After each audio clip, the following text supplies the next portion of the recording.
మన ముకుంద జ్యువెలర్స్ కొత్త బ్రాండ్ పూర్వి అందమైన 18 గ్రామ్స్ బంగారు ఆభరణాలు అందుబాటు ధరల్లో వివరాలకు సంప్రదించండి. నమస్తే రమగారు. నమస్తే జయ. రమగారు, ప్రయాణాలు చేసేటప్పుడు గతంలో కూడా ఒకసారి మనం మాట్లాడినట్టు గుర్తుంది, కానీ మళ్ళీ ఈ మధ్యన ఎవరో నన్ను అడిగారనమాట. మనం ఏదైనా ప్రయాణం చేసే ముందు ఏదైనా శ్లోకం చదువుకోవటం కానీ, మనతో పాటు ఏమన్నా దేవుడి ప్రతిమలు, ఫోటోలు అలాంటివి, ప్రతిమలు అంటే తీసుకెళ్ళలేం, ఫోటోలు అలాంటివి క్యారీ చేయటం కానీ, ప్రమాదాలు ఏం జరగకుండా, ఇబ్బందులు కలగకుండా క్షేమంగా వెళ్ళి లాభంగా తిరిగి రండి అని చెప్తూ ఉంటాం కదండి. ఏం చేయాలంటారు? వెళ్ళేటప్పుడు ఇంట్లో వాళ్ళతో పోట్లాడి వెళ్ళకూడదు. ఫస్ట్ అదే మన మామూలుగా ఏదో వాదనలు అవుతాయి. ప్రయాణం ఎవరైనా బయలుదేరి వెళ్ళేటప్పుడు గొడవలకి దారి తీసే పరిస్థితులు రానివ్వద్దు. నిజమండి. వెళ్ళేటప్పుడు ఏదో ఒక ఇష్యూలు కొన్నిసార్లు ఆ ర్యాష్ డ్రైవింగ్ అవన్నీ ఇబ్బంది పెట్టచ్చు. ఇప్పుడు సెల్ఫ్ డ్రైవింగ్ వెహికల్స్ కదా అన్నీను, ఎవరి దారి వాళ్ళు తోలుకొని వెళ్ళిపోతున్నారు. ఈ విసుగట్లో ఏవైనా ఇబ్బందులు పడతారు. అలాంటివి చేయొద్దు. కొట్లాట్లు గొడవలు అలాంటివి ఉన్నప్పుడు కాసేపు సింతగా కూర్చుని మంచినీళ్ళు తాగి అప్పుడు వెళ్ళండి. ప్రయాణాలకు వెళ్ళేటప్పుడు హైరానా టెన్షన్ క్యారీ చేయొద్దు. ఫస్ట్ అది, ఇది బేసిక్ రూల్. ఎవరికైనా సరే మనం పిల్లల్ని పంపిస్తాం, జాగ్రత్త జాగ్రత్త జాగ్రత్త జాగ్రత్త అని చెప్తాం. అక్కడికి వెళ్ళకు, ఇక్కడికి వెళ్ళకు, అందులోకి వెళ్ళకు, ఇందులోకి వెళ్ళకు. మా పిల్లలు సాయంకాలం అది పొద్దున బయటకు వెళ్తున్నాడు, నేను జాగ్రత్త అనే చెప్తా. వాడు అనాలి, అనాలి. అనకపోతే నాకు ఫీల్గా ఏమిటి వీడు అనలేదు అలా అనిపిస్తుంది. వాడు అంటే సేఫ్ ఫీల్, వాడు అనకపోతే టెన్షన్. ఒక్కొక్కరికి ఒక్కొక్కటి ఉంటుంది కదా. అనాలి. వాడు తలకాయ ఊపి లేదా శబ్దం వస్తే వినేస్తే స్థిమితంగా ఉంటుంది. జాగ్రత్త అని చెప్తాం. ఎవరైనా వెళ్తుంటే జాగ్రత్త లాంటి పదాలు ఎక్కువ అనకూడదు. ఓసారి అని ఊరుకోవాలి.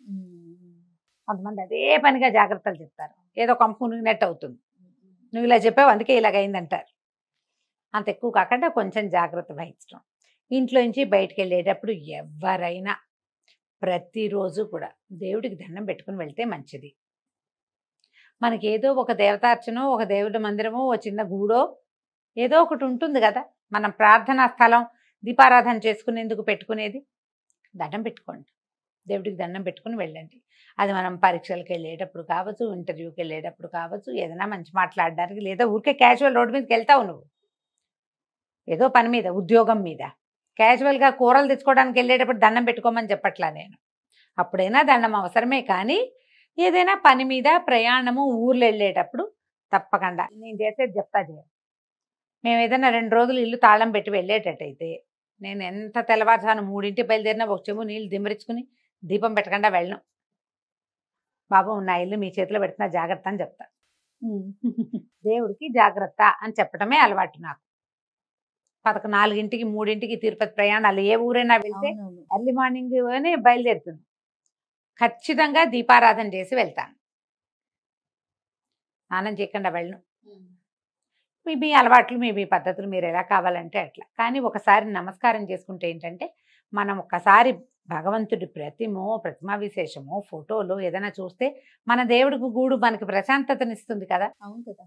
స్థిమితం ఉంటుంది లోపల. దానివల్ల ప్రయాణం సజావుగా అవుతుంది. ఏదైనా హ్యాండ్ బ్యాగ్లో అలవాటుగా కొంతమందికి ఒక్కొక్కళ్ళు ఒక్కొక్క రకంగా పెట్టుకుంటారు. పెద్ద పెద్ద ప్రయాణాల్లో రోజువారీ మన్ను బ్యాగు, నేను బ్యాగు తెచ్చుకుంటాం. బ్యాగులో కాస్త కుంకుమ, ఓ అమ్మవారిదో, అయ్యవారిదో, ఆంజనేయ స్వామిదో, రాముల వారిదో, మీకు ఇంకా మీ ఫేవరెట్లు, భగవంతుడు, దేవుడు ఏ విశేషం మీకు నచ్చుబాటుగా ఉంటే వారినో పెట్టుకోవటం, ఉంచుకోవటం బ్యాగులో. కబుక్కుని ఎక్కడైనా ఏదైనా ఇబ్బంది అయినా, భయం వేసినా, పిల్లలు బెదిరినా కుంకుమ తీసి బ్యాగులో నుంచి పెట్టుకుంటాం కదా. ప్రయాణాల్లో ఎక్కడైనా ఉంటుంది. లోపల మన దగ్గర ఒక పాజిటివ్ ఫోర్స్, ఒక పాజిటివ్ ఎనర్జీ మనతో పాటు మనం ఎక్కడికి వెళ్తే అక్కడికి క్యారీ చేయటం. ఇది ఒక ప్రాక్టీస్. నువ్వు కూడా పెట్టుకుంటావు బ్యాగ్లో. నువ్వేం పెట్టావు చూపించు, నీ బ్యాగ్లో ఏమున్నాయి? నా బ్యాగ్ చూపించిన మీకు, చూపించు చూద్దాం ఏముంది. నాది గోన్ బస్తా కదా జోలి ఇది. నవద్రమ గారు అన్ని చూపించను, కొన్ని చూపిస్తాను. జనరల్ గా నువ్వు పాజిటివ్ గా ఫీల్ అయ్యే విషయం ఏమిటో చూపించు మాకు. ఓకే. ఫస్ట్ నేను నా మనీ వ్యాలెట్ పర్సులో ఒక పర్సు ఉంటుంది, దాంట్లో మళ్ళీ ఇంకొకటి ఉంటుంది. ఓకే, ఇది మా అయింది, తీసేసుకున్నా నేను. ఇందులో సాయిబాబాని పెట్టుకుంటానండి, కార్డ్స్ తో పాటు మనీతో పాటుగా. ఒక బాబా గారు ఉంటాడు. మా దగ్గర ఒక జేజి ఉంటుంది, జేజి పెట్టుకుంటాను, కనకదుర్గ. ఓకే. తర్వాత కుంకుమ. మీరు చెప్తుంటే నాకు నా బ్యాగ్ చూసి చెప్పినట్టే అనిపించింది రమ్మగారు. నాకు నేను నా బ్యాగ్ గురించి చెప్తున్నాను.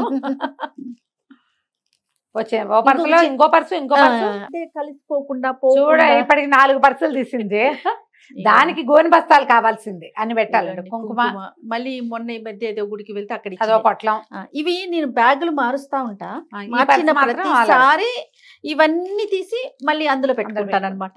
ఇది ఒక కార్యక్రమం. ఇంక ఇది అలవాటుగా ఎక్కడికి వెళ్ళినా ఏం చేసినా ఇది అలవాటు.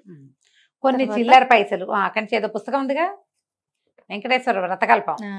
ఇందులో విష్ణు సహస్రనామాలు అన్నీ ఉన్నాయి. ఉంది. అందుకని అది టోట్- పెట్టుకుంటాం. మొత్తం అన్నీ ఉన్నాయి అని ఆయన ఉన్నాడు చెప్పేసి, కదా బాలాజీ పెద్ద గారు. ఆయన ఉన్నారని చెప్పేసి ఈ బుక్. వెనకాల ఎవరు ఉన్నాడు? మలయప్ప స్వామి మలయ- ఎక్కుతున్నాడు. మలయప్ప స్వామి. ఎస్, ఇవి మాత్రం ఇంకా రెగ్యులర్ గా ఈవెన్ నేను ఫ్లైట్ లో జర్నీ చేసినా కూడా మొత్తం తీసి మళ్ళీ ఆ బ్యాగ్, చిన్న బ్యాగ్ అయినా సరే ఇవి పట్టేలాగా చూసుకునే పెట్టుకుంటాను అమ్మగారు. నా దగ్గర పుస్తకాలు ఉండవు, ఎందుకంటే నా నోటుకొచ్చు కాబట్టి. ఎస్, అంతేగా.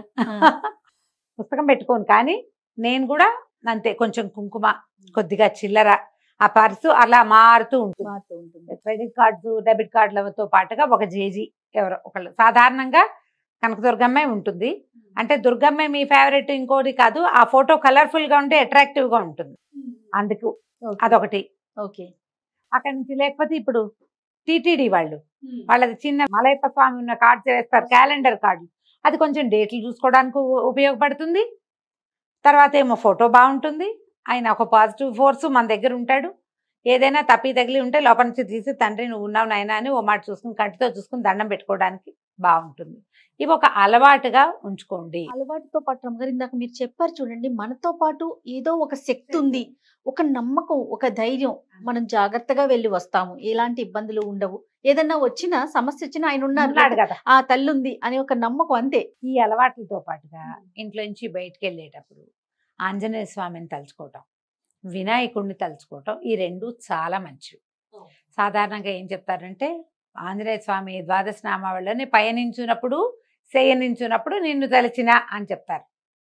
ఏ భయాలు ఉండవు. పడుకునేటప్పుడు ఆంజనేయ స్వామిని తలుచుకోవాలి, ప్రయాణం చేసేటప్పుడు ఆంజనేయ స్వామిని తలుచుకోవాలి. ఎక్కడికైనా వెళ్ళేటప్పుడు వీళ్ళు ఏంటంటే వాళ్ళు మనతో పాటు ప్రయాణం చేస్తారని చెప్పబడుతుంది. నాకు ఇంకొక ప్రాక్టీస్ ఉంది, పిల్లలకి స్కూల్కి వెళ్ళేటప్పుడు కూడా చెప్పేదాన్ని ఆపదామ పడతారని చెప్పుకుంటాను. చేయ కారు ఎక్కటం ఆలస్యం, ఆపదామ పడతారం ఒక 11 సార్లు లెక్క పెడతాను.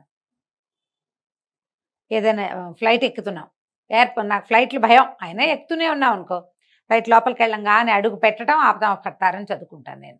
మనతో పాటు మన చుట్టూతో అందరికీ ఉంటుంది, మనొక్కళ్ళకనే కాదు కదా. ఎవరికి ఆపదామ పడతారం ఇష్టం ఉంటే వాళ్ళు అది చదువుకుంటారు. ఆంజనేయ స్వామి ఆసక్తి ఉన్న వాళ్ళు ఆంజనేయ స్వామిని తలుచుకుంటారు. బోలెడు శ్లోకాలు ఉన్నాయి ఆంజనేయ స్వామిది కదా. ఈ బోలెడు శ్లోకాల్లో ఏదైనా ఒకటి చదువుకోవటం. నాకు ఒకటి అలవాటు ఏమైందంటే, నేను ఈ మన ఇంతకుముందు ఎప్పుడు నేను మీతో విడిగా చెప్పా కానీ మన ఆన్ స్క్రీన్ నేను ఎప్పుడు చెప్పలే. డిగ్రీ అయ్యి 1 సంవత్సరం గ్యాప్ వచ్చిన తర్వాత ఇప్పుడు నేను ఒక సంగీతం క్లాసులో చేరా. అది చెప్తుండే బందరు వెళ్తుండేదాన్ని అని చెప్పేదాన్ని.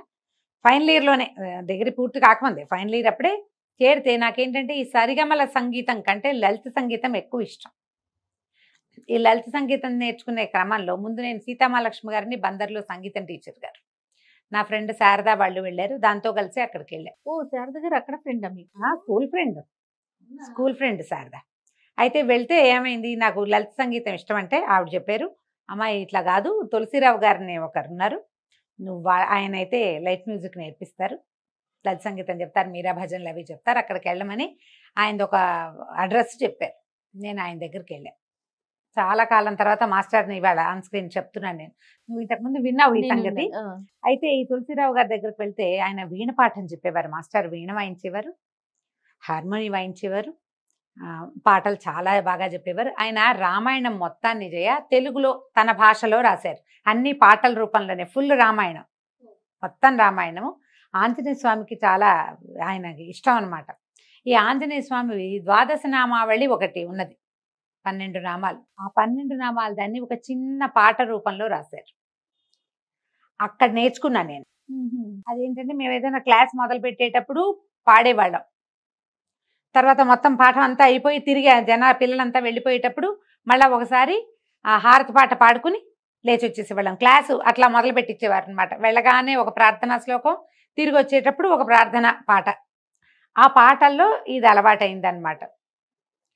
హనుమాన్ అంజనీ పుత్ర పవన సుతనే మహాబల, శ్రీరామదూత పార్థుని సఖుడ, మెరయి కన్నులవాడ అమిత విక్రముడ. ఈ 12 నామాలు అవును. లింగాక్ష ఫల్గుణ సఖ ఇట్లా ఉంటుంది. దాన్ని ఆయన తెలుగులో రాశారు. అది అప్పటి నుంచి అలవాటైంది జయ. మా అమ్మగారికి అది చాలా ఇష్టం. ఆ రాగం బాగుండేది. భలే అంటే ఒక పాడంగానే ఒక సంతోషం కలుగుతుంది అనమాట. ఒక ఉత్తేజంగా అనిపిస్తుంది. ప్రయాణాల్లో అది పాడుకోవటము, అది చదువుకోవటము అలవాటైంది. ఇప్పుడు ఎన్ని సంవత్సరాలైంది, అన్నేళ్ల నుంచి ఆ పాట అలాగే ఉంది. మా ఇంట్లో ఈ పండగలప్పుడు, పూజలప్పుడు, బొమ్మలు పెట్టినప్పుడు అలా పాడేవాళ్ళం. ఇప్పటికి కూడా మా అక్కయ్య వాళ్ళు తులసిరావు గారు పాట పాడు అంటారు. ఊరికే అదొక పాటలాగా చిన్న 12 నామాలే ఆంజనేయ స్వామిది, అది అలవాటైంది. గురుగారు వెళ్ళిపోయారు కానీ మాస్టరు ఆయన దగ్గర నేర్చుకున్న గ్రూప్లో ఒక 10-15 మంది పిల్లలు చాలా మంది కలిసేవాం. అప్పుడైన ఫ్రెండ్స్ కూడా ఇప్పుడు కూడా ఎవరో ఒకళ్ళు హలో అంటూనే ఉంటారు. తులసిరావు గారు రామాయణం మాత్రం ఎన్ని చోట్ల పాడేమో మాస్టర్ రాసింది. ఆ రామాయణం కథ అంతా ఆ పాటలన్నీ పోయినా ఈ ఆంజనేయ స్వామి ప్రార్థనా శ్లోకం మాత్రం ఉండిపోయింది. ఇంకా అలాగే ఉండిపోయింది. ఇక అట్లా అలవాటుగా ఉంటుంది కదా. ఒక ఎలా అనిపిస్తుంది అంటే మనం ఏదైనా ఒక మంచి విషయాన్ని గురించి మాట్లాడామనుకో మనసుకి ఆహ్లాదంగా ఉంటుంది. అవును. నువ్వు ఒక సెంటో ఏదో ముట్టుకున్నావు, రోజంతా ఆ వాసన మన చేతికి ఉంటుంది. పాజిటివ్ ఎనర్జీ అలాంటిది. అది ఇది మీరు ఫీల్ అవ్వాలి, అనుభవించాలి. అనుభవించి తెలుసుకోవాలి. ఇప్పుడు వాసన వస్తోంది, కాసేపటికి పోతుంది, ముందు గుప్పమని వస్తుంది, తర్వాత చెయ్యి దగ్గర పెట్టుకుని వాసన చూసామనుకుంటే మన లోపల తెలుస్తుంది ఆ వాసన. ఇది ఎలా ఫీల్ అవ్వాలి? ఇది మనం వాసన చూడకపోయినా అది మనతో ఉన్నట్టుగా ఫీల్ అవ్వాలి. మీరు దానికోసము ఒక ప్రాక్టీస్ కోసమే ఏదైనా ఒక భగవంతుడి ప్రతిమో, ఒక కార్డో, ఒక పుస్తకమో, దేవుడికి వాడిన అమ్మవారికి పూజించిన కుంకుమో, అయ్యవారికి సమర్పించిన విభూదో, భస్మమో ఏదైనా ఒకటి మనతో పాటు ఉంచుకుంటే, కొంతమంది అమ్మా నాన్నలు గుర్తుగా ఉంచుకునే వాళ్ళు కూడా ఉంటారు. వీళ్ళు మనతోటే ఉన్నారన్న భావన వస్తుంది. మీకు ప్రయాణాల్లో ప్రమాదాలు జరగవు. ఒకవేళ జరిగినా ఎక్కువ ప్రమాదం కాకుండా ఏదో చిన్న దాంతో పోతుంది. దేవుడు మనతో ఉన్నాడు అనిపిస్తుంది.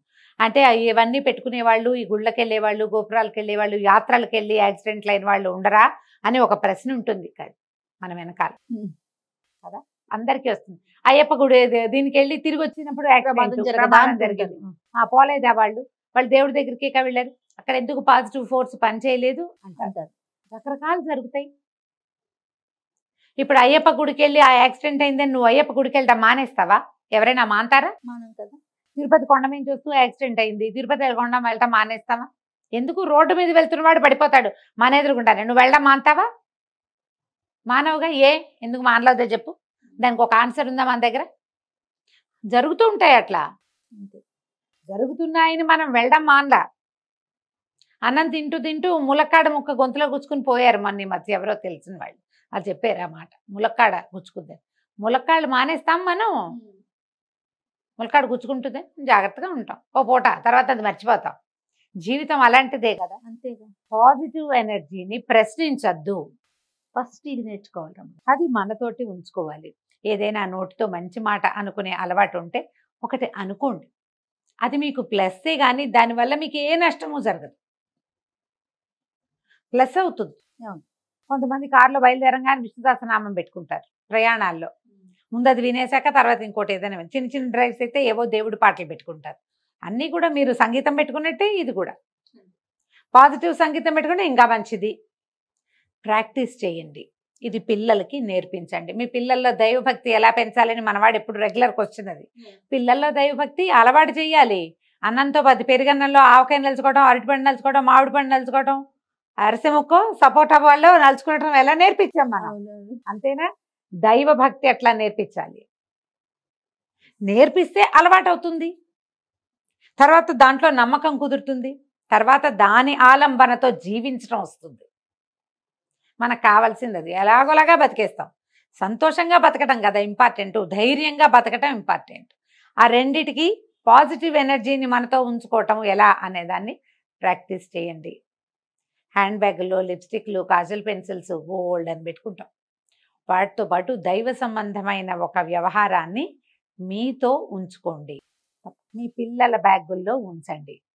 పిల్లలు ఫారిన్ కంట్రీస్ వెళ్తారు, చదువులకు వెళ్తారు, ఓ కుంకుమ, ఓ చిన్న వినాయకుడు రోజు కనపడేలాగా పెట్టుకో, ఆంజనేయ స్వామిని కనిపించేలాగా పెట్టుకో, ఓ బాలాజీ ఫోటో పెట్టు, దండం పెట్టుకో పొద్దున్న లేవగానే, ఇలాంటివి నేర్పించండి. తప్పకుండా రమ్మగారు. నమస్తే.